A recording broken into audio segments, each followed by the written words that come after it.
Welcome to Wordsmith Soundscapes, immersive classic sci-fi tales and beyond. Here, classic science fiction comes alive through stories that ignited dreams of the future. Prepare to embark on a voyage through narratives that continue to inspire and captivate. Without further ado, let the Romantic Analogue, by W. Skupeldyckle, transport you into another world. Norm Venner's fancy was pretty well fixed on thoughts of electronic calculators until the invention started making passes at the inventor. Mathematicians are just like people: old, young, fat, thin, male, female. This one was male, 35, with steady brown eyes and a nice smile when he remembered to use it. His name was Norman Venner, and besides being a mathematical whiz generally, he had designed and built an electronic brain, or calculator, which was in some ways smarter than himself and a lot less diffident. Electronic calculators are invariably given acronymic names such as BINAC, SEEK, and MANIAC, and 9 out of 10 of them are of the digital type. This is a nice way of saying that they count on their fingers. They're nearly as big as yachts and cost more but can calculate 1,000,000 times faster than any human. Norm's machine was of the analog type, which is less flexible, less complex, and vastly smaller and cheaper. He called it the IQWIA, ICKWIA, which stood for I can work 'em all. It could, too. It was especially good at deriving equations from curves, which was really something. Charlie Oglethorpe burst into the office one morning, catching Norm in a brown study. "Hi, genius, how is she perking now?" "All right, except the pen skips a little sometimes and makes a messy curve. Have to damp that arm better. When can I have her to work on?" "Soon as I finish these Mugu problems." Charlie stared at him. "Mugu, Guided Missile Center. It's nice business if we can get it. The digitals are all booked up months ahead, and the particular type of problem they send us is right up our alley. Illustration, I thought you were kidding me, like that Boolean algebra stuff. Wasn't kidding then either. I'll stick to instrument making, thanks. You math guys never have any fun." Norm shrugged, turned to the telephone, and called an extension. Hermosa. It was a rich, pleasant voice. "Vic, how about the rest of the Mugu cards? Ready yet? I'll send them up right away, just finished them." "Who was that?" Charlie inquired. "Vic Hermosa, smart boy." Charlie smiled a little. There was a knock at the door. "Come in," Norm called. The door opened and a small, neat girl entered. Her long bob was dark and silky but windblown. She tossed her head and her hair settled into place as if she had just brushed it. She extended a pack of punched cards. "Thank you," Norm said, gravely. The girl looked up at him suddenly and he stepped back a little. She had surprising, deep violet eyes and their glance seemed to have a tangible impact. She nodded grave acknowledgement and left. "Damn it, I wish I could do that," Norm complained. "Make goo-goo eyes? No. Shake my head so my hair would automatically be combed like hers. I've been fighting this cowlick ever since I've been a kid, stocking caps, gunk the works, still got it. And the part moves around and I have to hunt for it. Know who she is?" "Nope, clerk, messenger, I guess. They're always hiring new ones." "Doesn't she ever speak?" "Of course she, come to think of it, I've never heard her. Must say it's a relief after the usual yakety yak. Haven't anything to talk to her about anyway, she's just a child. A pretty one though." "Yes, she is. You sure don't know anything about women. If anyone made eyes at me that way, I'd do something about it." "What, for instance?" Norm inquired dryly. "Well, of course I'm married, but I'd find out who she was anyhow. Sometimes I think you're dead and don't know it." "Sometimes I agree with you," Norm said. He fed one of the punch cards into the transmitter head, which fingered the holes and told IQWIA what the problem was. IQWIA began drawing a curve on the curve tracer. It would have taken Norm or anyone else days to arrive at the answer. "See, skips here and there, but I can ink in the gaps. Looks like the pen catches on the paper a little. I'll grind the point while I'm at it. See, that thing really thinks, doesn't it?" "In a way. Generally, the digitals have it all over the analogs when it comes to reasoning, but I built an extra brain into her." "Where?" "The Y path, remember, tries several appropriate methods in succession. I analyzed my own methods of attack and built the same methods into her. She's an electronic me, except faster and more accurate." "I bet she's more alive than you are. Why don't you step out a little? First thing you know, you'll be getting old and it'll be too late. Leave the matchmaking to the women. I may be old, but I'm not an old fool. It's fall, not spring." "Yeah, all you need to be an old fool is just a little more time." Norm ignored him and took a card from his desk. It seemed to be an extra, not with the pack. He put it in the machine. The curve tracer began to draw a rather abrupt curve, which meandered half across the sheet before Norm realized what it was. Suddenly, an image leaped to his mind's eye, and he watched with fascination while the pen traced this mathematical impossibility to the far end of the paper, and in obedience to several successive negative factors in the problem retraced in the opposite direction a little lower down. A head, a slightly lifted elbow, full rounded breast, a knee luxuriously drawn up, a dangling arm. All in one continuous line. There was nothing obvious about it, it was formalized, but with the individual style that is the artist's signature. Once seen, the image persisted. "Hey Charlie, look at this." "Yeah, what about it? What about it? You ever see anything like it?" "Sure, it's a closed loop like a hysteresis curve." "An hysteresis curve, but this isn't one, look closely." "Of course, it has harmonics and variables in it. Might be one of those gas discharge curves. If the gas tube happened to be defective, I've seen some funny."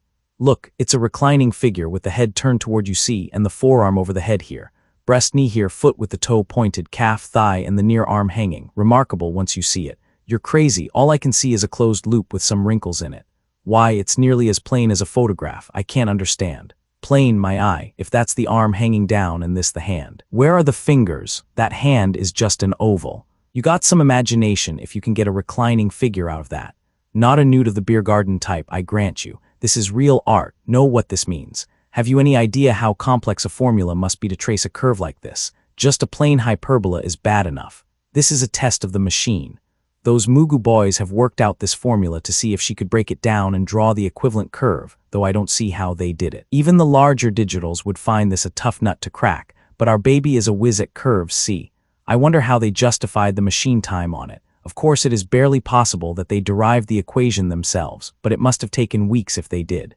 Maybe it took us long as you say, but I still can't see any reclining figure in that curve. It's just a closed curve with some wiggles and bumps on it. In any case, I'm going to send this to Mugu right away. They'll want to know how long it took. I wouldn't if I were you. Why not? Maybe trouble developed in the machine.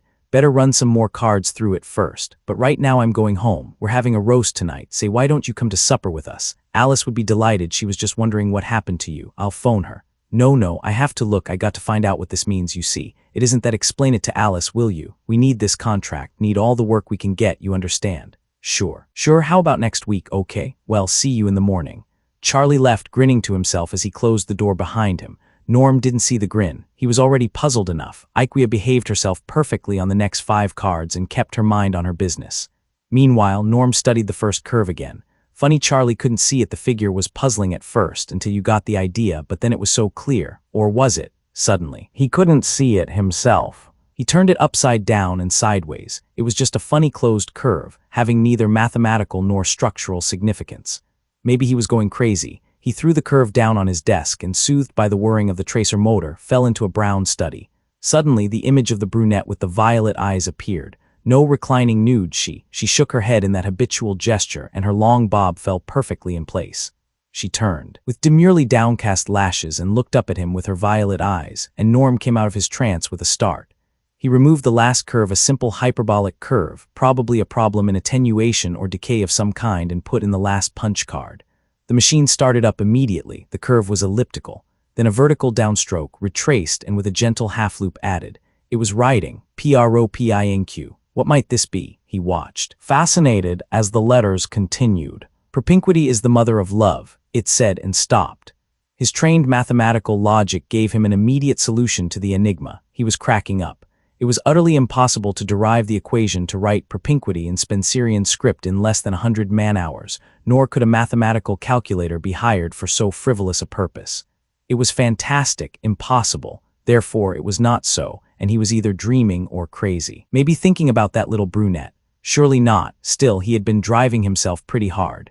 In the morning he would be fresh and alert. If it were a trick, he'd catch the trickster, and if it turned out to be a perfectly logical curve, he'd see a doctor. He left the curve in the machine, closed the ventilator in the wall over his desk, and turned on the burglar alarm. This was nothing so crude as a loose board with a switch, but a quite elaborate electronic circuit that produced a field near the door. It wouldn't work on ghosts, but if any material body entered that field, it would trip the alarm and start a regular Mardi Gras. Security required by government contracts hardly demanded so much, but for a small plant it was sufficiently cheap, and Charlie had had a lot of fun with it. Charlie, have to keep him out too, and being its daddy, he'd know how to disable the alarm. Of course, it would really be sufficient to tie a thread across the door which would break if anyone entered. He had no thread, but after a moment's thought, he pulled a 3-cent stamp out of his billfold and turned out the office light. After glancing up and down the hall, he stuck the stamp on the door so that it would tear if the door opened.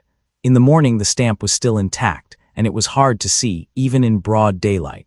The paper in the curve tracer was perfectly blank, and there was no punch card in the transmitter head. It might still be an elaborate joke, but but the chances were small. He might be cracking up or may have imagined the whole thing. The best thing to do would be to put it entirely out of his mind. He succeeded in this until mid-morning when Ikea called him a handsome devil. He jerked the punch card out of the transmitter and called Vic. Hermosa. That voice, it made chills run up and down his backbone. A man had no right to a voice like that. Vic, bring up the calculations for the last batch of punch cards, will you? I want to check something. The card numbers are F141 through F152. Right away. Vic wasn't especially gabby. A good-looking young Latin who knew as much math as most. They'd probably lose him to the draft any day now. Presently someone knocked on the door. Come in. It wasn't Vic, it was the girl. She laid the pack of problems and their attached worksheets on the desk. Shook her hair into place. Did she even have to comb it in the morning when she got up? Looked him briefly in the eye and turned to go. How is Vic these days? Norm inquired whimsically. Is he able to get about?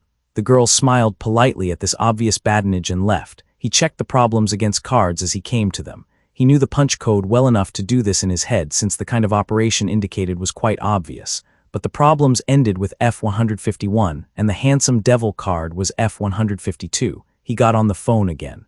Vic, what's your next card number? F153. One expected a little guy to have a high voice. This one was quite deep but soft. Are the cards numbered very far ahead? We usually number a couple of dozen cards and assign the numbers to the problems as they come in from a scratch sheet. Any of the cards been lost? Oh yes, on occasion. So far we've recovered them all. There are only 2 rooms where they could be. Up there or down here. That voice, how could a man have a voice like that? And why should he care if one did? Why even notice it? Instead of going to the cafeteria for lunch, he drove downtown and consulted the family doctor, who laughed at him. Reassured, he returned to the plant and got a sandwich and milk before going to his office. Old Doc Heffelbauer might be wrong, but he usually wasn't. Norm liked several men, but he didn't dream about any of them if he was off his rocker. It was in some other manner. Visual delusions, for instance. The thing to do was to see Vic face to face. He called the office manager. Henry, send Vic Hermosa up there, will you? I want to talk to him. Vic Hermosa, he's in the army, didn't you know? No, I didn't. Who is the guy that answers the phone in that fruity voice? Henry lowered his voice. Guy, that's Vic's sister Virginia. She took Vic's place when he left. Simplified the security investigation. And she's good, too. About as good as Vic, I'd say. You mean to tell me a little girl like her could have a voice that deep? Startling, isn't it? Of course, it's actually a low contralto or tenor, but you expect her to be a lyric soprano. Shall I send her up to see you? No, I want to think a bit first. Say, who interviewed her? Charlie, I suppose. Just a formality anyhow. The Hermosas and the Oglethorpes are neighbors, you know. Wonderful stuff. Esoteric phenomena in a sealed office. His very own calculating machine made calculated love to him. His best friend was evasive, and the junior mathematician he thought he had been talking to every day for a couple of weeks was in the army. He might hammer away at all concerned until all the cards were accounted for, but that would disrupt office routine. Strategy, that was the thing. Be mighty peculiar if he couldn't break up this business, now that he had an idea what was going on. But did he? Whoever punched the cards needed the proper equations derived first, and that called for a digital or an analog computer. Preferably his own Ikea, because she was especially good at curves. Deriving them by the old methods was just too much horsework for any joke, and it didn't have to be a joke either. The joke might be just the cover for a more sinister activity bosh. If that were the case, why call attention to it with funny business? But what hurt was the girls being mixed up in it. He could take a rib from Charlie, for instance, but the girl was practically a stranger, unfortunately. Women could be cruel, as his mother had often warned him. He thought of his mother's last year in the hospital and winced. She had sacrificed so much for him, and yet was it really better to be a free bachelor than an old family man like Charlie? There wasn't anything the matter with Alice that he could see. Charlie loved her. That was plain. Tonight should solve the thing, once and for all. He left the plant, speaking to everyone he met as he usually did.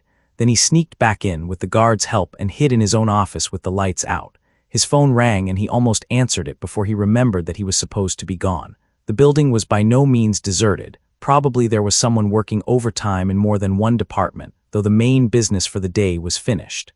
After a bit, the phone rang again and he ignored it. Waiting was hard. He couldn't read, so he let his mind wander. The next modification to Ikea, what a romantic old thing she was. He needed a haircut. He'd have to get one tomorrow, before the hair grew down over his ears. What a voice that girl had in those eyes. Would they get further work from Mugu? How could they contact other government agencies? Ikea was working out pretty good. Would it be better to try to sell Ikea to anyone who wanted them, or to keep the old girl busy and work problems for others? Eventually, the former, though for the time being it might be better to continue as they were until the old girl was well known. Under present conditions. That shouldn't take. What was that hissing noise? A radiator. He listened closely. Hiss, hiss, hiss. No, it was a rubbing sound with a scrape and an occasional hollow thump. Not loud, but close at hand. The ventilating system, how obvious now. He watched a white hand disengage the catches and carefully lower the grill to his desk. A small figure in white coveralls wormed its way out of the opening, landed on its hands on top of his desk, kicked feet clear, and cartwheeled to the floor with disdainful ease. A headshake settled a long bob in place. Who could do that? Virginia Hermosa and no one else. She couldn't see him against the shine of the window. She turned Iquia on and let her warm up, meanwhile fastening a large sheet of paper on the bed of the curve tracer with tape. She put a blank card in the punching head, opened the door of the patching panel cabinet and rearranged the patch cords there. What a lab assistant she would make. Wasted in setup, anyone could punch cards. With a little practice. Well, not anyone, but any mathematician could. How thoroughly she knew this machine. Charlie must have told her, or her brother, plenty. With the curve tracer running at slow speed, she held the stylus steadily on the words she had written on the paper. The coordinates and rates were fed into Iquia brain. She derived the horrible equations corresponding to the script, and obligingly translated these in turn to punchings on the card. So simple when you saw it. But who would think of putting a burglar alarm on an air duct? She could go all over the building through the walls if she chose.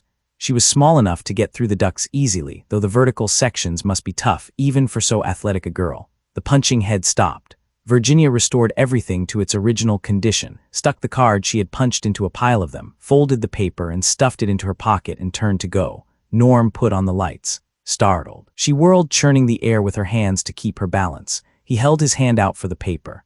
No, she said, her voice shrill with excitement. Wordlessly, he closed in on her and after a brief struggle pulled the paper out of her pocket. It said simply, "I love you." Norm looked at Virginia, who turned her head away. I can't appreciate the joke just now, though I realize it must be very funny. Charlie will enjoy it, but what a lot of trouble. Suppose you had got stuck in the duct, then what? Is it worth the risk? And the violation of security is very serious. I'm going to quit anyway, she muttered, so deep a voice for such a small girl. Why did you do it? Well, it all started as a joke. Charlie said you were shy and unwell. I see, natural enough, I suppose, and you pretended to be your brother on the phone. No, I never said I was Vic, she denied quickly. He was handling this all wrong. Wasn't getting anywhere. All this was just talk, evasive talk. Charlie hired you. Yes, when Vic left for basic training. I see, Charlie's quite a joker and it was hard to refuse him. It was kind of a joke at first, but you're overlooking something. He's very fond of you, he really is. He brags all the time about how smart you are and what a nice guy. Charlie's married and he wants to see me married too. And you don't like girls. Listen, you made that drawing too and all the other stuff. Yes. An idea raised its pretty head. Listen, I've decided to be very angry about this. You've made a fool of me and I'm not going to let you get away with it. Now I know a place that's quiet and has very good steaks. I'm going to take you to supper and ball you out. Better get into street clothes and don't take all night. Sorry, I couldn't possibly. Some other time, perhaps. Tonight, now, get going. No, I have a date. Break it. No, you may be my boss. And I may be a forward hussy, but tonight I'm going home and you can't stop me. How silly could you get? Suddenly he understood the way of a man with a maid. Love was older than conversation, and they both saw and understood through and beyond any silly words. In fact, the sillier the words, the better. That's what you think. You're going with me or you're going to jail. They'll put you in a dark cell with the rats. They have their own specially bred rats, you know. He leered slyly. You wouldn't dare? He shrugged elaborately and turned to the phone. She darted past him to the door and he caught her, pulled her back out of the hall. She was surprisingly strong and determined and she ducked when he kissed her. That one was a mess, wasn't it? He complained. She relaxed and began to laugh and he joined her. She looked into his eyes a long moment and pulled his head down, kissed him tenderly. You don't give a girl much choice, one big rat or a lot of little ones. I'll give you no choice at all. I'll teach you to play tricks on me. Hurry up and change. One of the girls keeps a semi-formal in her locker. I can borrow it and we could go dancing.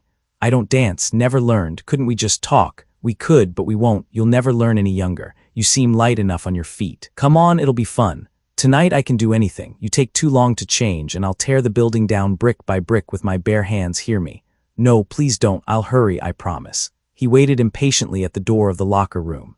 Now that he knew how to talk to a girl, he wanted to talk and talk and talk some more. He planned extravagant things to say when she came out, but when she appeared, smiling, he was struck dumb. She took his arm and they half ran, half skipped out of the building to his car. The end. Thank you for joining me on this journey through the cosmos, brought to you by Wordsmith Soundscapes, immersive sci-fi tales and beyond. If you enjoyed this story, give it a thumbs up and subscribe to explore new worlds, thrilling adventures, and boundless imagination.